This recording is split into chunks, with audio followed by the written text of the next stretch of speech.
Olá pessoal, professor Bruno do Departamento de Física da Universidade Federal de Juiz de Fora. Nesse vídeo nós vamos começar a levar em consideração agora o tamanho dos objetos para a descrição do seu movimento. Nós vimos até inicialmente que nós estávamos tratando os nossos objetos como se fossem partículas pontuais, e aí você conclui então que quando o somatório das forças sobre esse objeto é igual a zero, isso implica, então, que ele tem um movimento retilíneo uniforme, no caso particular, com parado, por exemplo, né? Acontece que se você levar em consideração agora que seu objeto é o que nós chamamos de um corpo rígido, em que as dimensões dele importam no jogo, a gente pode ter essa mesma condição de que o somatório das forças seja zero, mas isso não implique em movimento retilíneo uniforme. Por exemplo, nessa situação em que o nosso objeto tem uma força apontada para cá, nesse ponto, vamos chamar essa força de um F1, e no outro extremo do nosso objeto, vamos chamar uma força de F2 aqui, por exemplo. Essas forças podem somar zero, mas você nota que a tendência do nosso objeto vai ser girar. Então, o que a gente vai tratar nesse vídeo vai ser os princípios para começar a tratar então o movimento de rotação de objetos. Eu vou discutir aqui as seções 9.1 e 9.2 do nosso capítulo 9 e a gente começa a colocar as bases para a descrição de movimento de rotação, então, de corpos rígidos. Mais para frente um pouquinho, nas próximas sessões, existe uma formalização então entre cinemática que nós já tínhamos tratado antes para os objetos. Nós vamos chamar aqui então de cinemática linear e cinemática angular. Existe um paralelo entre as duas. E depois, um pouco mais, nós avançamos com alguns conceitos ligados com energia e o teorema dos eixos paralelos na última videoaula então deste capítulo. Então, o nosso ponto de partida aqui vai ser definir o que nós vamos chamar de um corpo rígido. Então, o que nós vamos chamar de um corpo rígido é um objeto em que esse objeto tem pelo menos dois pontos, tal que a distância entre eles é diferente de zero, né? Isso é bem diferente do que nós fazíamos quando nós tínhamos um ponto só para a descrição das nossas partículas, na primeira parte do curso. Então, aqui você tem pelo menos dois pontos cuja distância entre eles é não nula. E nós vamos supor que a distância entre esses dois pontos quaisquer, digamos A e B, não muda com o passar do tempo. Então, se nós definirmos lá essa distância, vamos chamá-la de DAB, essa distância então não muda com o passar do tempo para quaisquer dois pontos A e B no nosso objeto que nós vamos chamar então de um corpo rígido. Isso quer dizer que você, mesmo fazendo força sobre ele, ele não se deforma. Tá bom, então, como nós discutimos lá no comecinho da aula, o que pode acontecer é que esse objeto, sob a ação de certas forças, entra em rotação. E a grandeza física que nós vamos usar para descrever rotação vai ser o que nós vamos chamar de ângulo. Ela é construída da seguinte maneira, olha. O que nós fazemos é traçar, por exemplo, um vetor aqui, digamos chamar esse vetor de B. Nós marcamos agora uma ponta de um compasso, digamos a ponta seca, na origem do nosso vetor B e traçamos um arco aqui com a abertura que nós quisermos e depois fixamos um outro vetor com a mesma origem do que o B, que eu vou chamar de A. E aí o fato curioso é o seguinte, nós podemos pegar o compasso então e marcar outros arcos aqui com com abertura do compasso diferente, e tem um fato experimental bastante curioso, que é o seguinte, se nós colocarmos fita métrica sobre esse primeiro arco, vou chamar esse comprimento de L1, esse comprimento aqui de L2, esse comprimento de L3. Quando eu falo fita métrica, é aquela fita métrica do alfaiate que você consegue torcê-la, né? Então você consegue naturalmente com isso pegar o comprimento desses arcos. Essa figura indica como isso pode ser feito. Essa figura foi retirada de um trabalho que eu vou deixar aqui na descrição. Isso é um artigo meu com alguns colaboradores. E lá nós discutimos todo o formalismo que é feito para a construção dessa grandeza. Bom, eu vou chamar essas distâncias aqui R1, então o raio correspondente daquele arco de circunferência marcado, a distância aqui R2, então a origem, né, até esse ponto aqui, equivalentemente o R3. E o fato experimental é que a razão entre L e R não muda, independente da abertura que você tome com o seu compasso, mantendo os vetores A e B fixos, nós temos sempre essa mesma grandeza, essa mesma divisão entre o comprimento do arco dividido pelo raio. Ora, eu vou usar então essa razão entre o arco pelo raio para definir o que eu vou chamar de um certo ângulo, chamá-lo de θ, por exemplo. O fato aqui, olha, é que θ é adimensional, né, por construção. Se nós olharmos as dimensões, então, desse objeto, o nosso L é dado, por exemplo, no Sistema Internacional por metros, assim como o raio também é dado em metros. Isso fornece para a gente igual a um objeto que é adimensional. Para você, então, diferenciar um objeto desses, um número puro que representa um ângulo de um número puro qualquer, é costume, então, usar radiano, né? Você usa a palavra rad ao lado daquele número puro. Bom, se nós vamos usar ângulo para descrição de movimentos, assim como nós fizemos na cinemática unidimensional de uma partícula, por exemplo, sobre um eixo X, quando ela se deslocava para a direita ou para a esquerda, tem o mesmo problema aqui. Então, pode acontecer que nós tenhamos um movimento que se dá no sentido anti-horário ou horário aqui no plano. Isso precisa ser, de um jeito ou de outro, representado aqui. A gente vai usar a notação do sentido positivo quando o nosso objeto se desloca no sentido anti-horário e negativo quando ele se desloca no sentido horário. Isso pode ser feito também de uma outra maneira. Nós poderíamos tentar construir uma grandeza ângulo, mas vetorial. E aí, se o nosso vetor aponta em um sentido, a rotação se dá, por exemplo, no sentido anti-horário, e se o vetor aponta no outro, contrário, a rotação se dá no sentido horário. Como que isso vai ser feito? Olha, nós fixamos então um vetorzinho R, por exemplo, e aí suponha que a rotação se dá ao redor desse ponto O, que seria então a origem do nosso vetor R, e aí eu vou construir o que eu vou chamar de um certo deslocamento angular. Então eu fixo aqui um certo Δθ para representar então aquele nosso vetor ângulo, de modo que o deslocamento da ponta do nosso vetor R é dado exatamente por Δθ vezes R, produto vetorial. Então, olha, nosso vetor Δθ ele é, por construção, perpendicular ao ao R, e quando nós fazemos esse produto vetorial de Δθ por R, nós geramos aqui um certo deslocamento que se dá naquele plano definido pelo R e por esse próprio deslocamento que eu vou chamar de ΔL.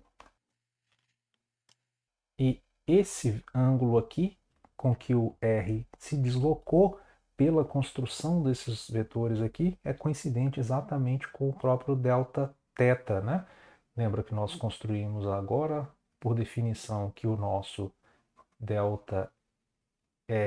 que seria o comprimento do nosso arco, módulo, dividido pelo módulo do nosso vetor, era exatamente igual então ao módulo do nosso Δθ vetor. Então, eu construí o Δθ para que o módulo dele coincida com o módulo do nosso ângulo que o R descreve naquele plano. E repare que com essa notação de usando um vetor, a gente poderia ter agora um sentido oposto aqui. Vamos chamar esse vetor de um certo Δθ', por exemplo, um outro deslocamento angular. E aí, se nós fizermos o produto vetorial agora de R por esse, o Δθ', por esse novo vetor, vamos ver o que aparece. Nós teríamos um deslocamento que eu vou chamar de um ΔL', isso igual, então, por definição, né, como nós construímos Δθ', produto vetorial com R, e isso agora nos fornece um deslocamento exatamente oposto ao nosso ΔL inicial, né? Então a gente consegue com isso retirar aquela possível ambiguidade de que a nossa rotação se deu no sentido horário ou anti-horário. Ora, mas se nós pegarmos essa nossa expressão do deslocamento, então nós escrevemos ΔL igual a Δθ vezes R. Se nós supormos então que essa rotação aconteceu por um ângulo de Δθ, poderia muito bem dividir essa expressão por ΔT e nós ficaríamos então com ΔL sobre ΔT igual a Δθ sobre ΔT, produto vetorial com o nosso R. Ora, mas essas expressões são conhecidas já, olha. Esse ΔL, na verdade, é o que nós chamamos de velocidade, né? Deslocamento da ponta daquele vetor, R, com o passar do tempo. E isso, por sua vez, é o que eu vou chamar aqui de, por definição, velocidade angular. Vou usar a letrinha ômega para ela. E aí, então, olha, vejamos. Em unidades, aquele nosso Δθ, que é o módulo nosso vetor Δθ, ele tem unidades igual a 1.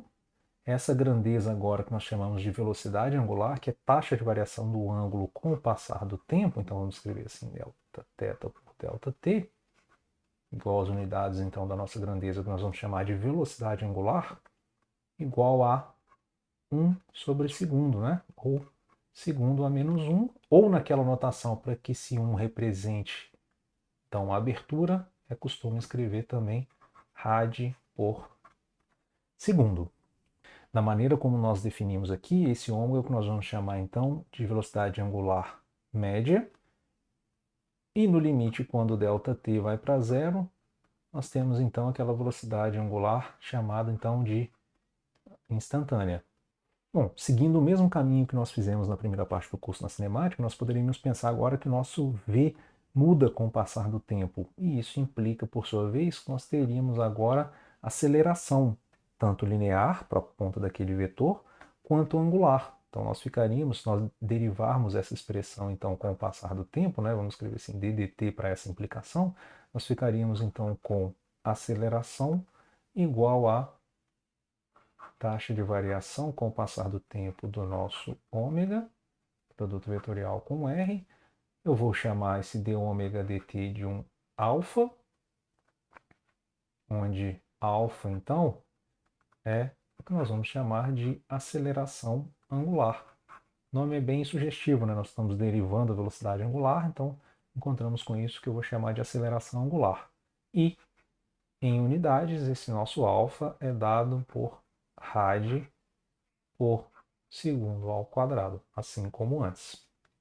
Para o caso particular em que essa nossa rotação se dá ao redor de um eixo, nós poderíamos pensar então que nós poderíamos descartar a notação vetorial e assumir então que se o nosso ângulo for positivo, nós fizemos uma rotação num plano no sentido anti-horário e negativo o contrário. Então vamos analisar um caso particular então quando nós temos aceleração angular constante. Como é que fica então as nossas equações horárias nesse caso? Então, suponhamos que nós tenhamos lá um movimento com alfa igual a uma constante. Ora, alfa nada mais é do que taxa de variação da velocidade angular com o passar do tempo.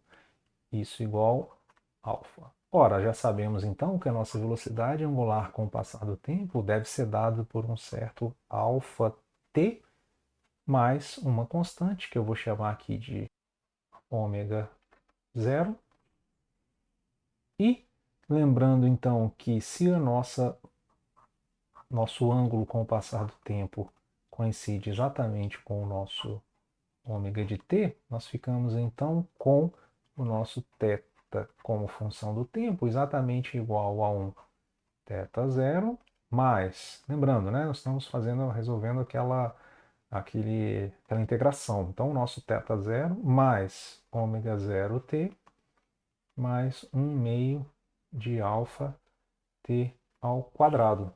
E as equações são exatamente as mesmas da cinemática unidimensional, né?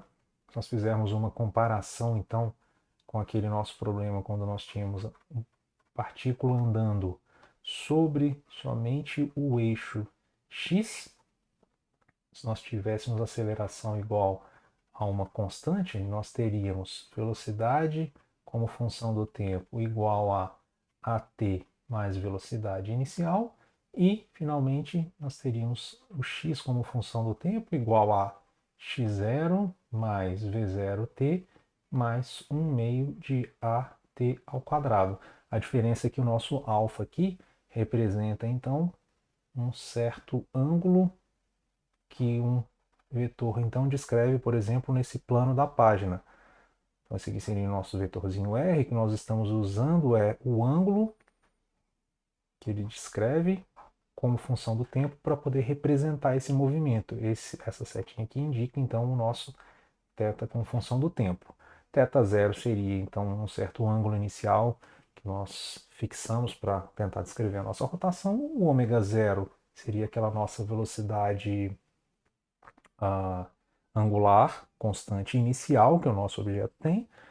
O ômega de t significa então que a velocidade angular muda com o passar do tempo com uma certa aceleração angular constante. Assim como nós fizemos antes, nesse caso particular então do movimento retilíneo uniformemente variado, nós temos lá uma equação do tipo Torricelli, então a velocidade final ao quadrado do nosso objeto é igual à velocidade inicial do nosso objeto ao quadrado mais 2a delta S, sendo delta S então aquele nosso deslocamento da nossa partícula. A gente tem uma equação similar aqui, que pode ser prontamente deduzida se nós matarmos o t dessa expressão e substituirmos na outra. Vejamos, olha, o nosso ômega menos ω0 sobre alfa é igual ao t, que, substituído na equação de baixo, nos fornece o seguinte, olha, eu vou chamar de θ menos θ0 igual àquela, vou chamar de delta θ, é a variação angular, né, do nosso movimento ao redor de um certo eixo da ponta do nosso vetor. Isso igual a ω0 multiplicado por ômega menos ω0 sobre alfa, ou seja, entrei com esse fator t aqui, mais 1 meio de alfa. Agora a gente entra com o nosso t de novo, que é ômega menos ω0 ao quadrado sobre alfa, né? Também ao quadrado. Olha, reagrupando os termos, esse alfa pode se cancelar com um dos fatores alfa aqui do denominador. Então nós ficamos com ômega menos ω0 em evidência. Aí nos sobra aqui um fator, dá para colocar um alfa em evidência também. Nos sobra um ω0, que lembrando, olha, tem um fator 1 meio. Vou colocar esse 2 também em evidência.